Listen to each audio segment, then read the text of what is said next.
this week, we were out at Shannonville Motorsport Park shooting some shifting gear segments during a track day leading up to the first round in the 2016 Canadian Superbike National Championship. While we were there, we caught up with Inside Motorcycle's senior editor Colin Fraser to chat about the 2016 Canadian Superbike contenders. First national of the year, everybody's excited. What should we be looking for in terms of the Superbike series?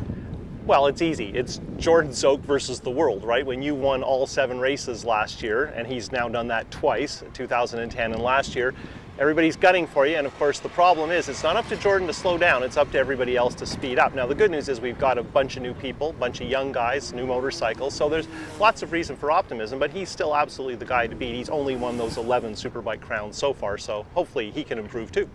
Who's going to be giving him a run for his money? So the obvious choice is Kenny Reedman, because he had his good rookie campaign last year and he's been knocking on the door. He's been racing Jordan, but he hasn't won a race yet. And then we've got Kevin Lacombe coming back for Yamaha, and Kevin has a big history with Jordan and they've had some terrific dices. And then we get into the young guys.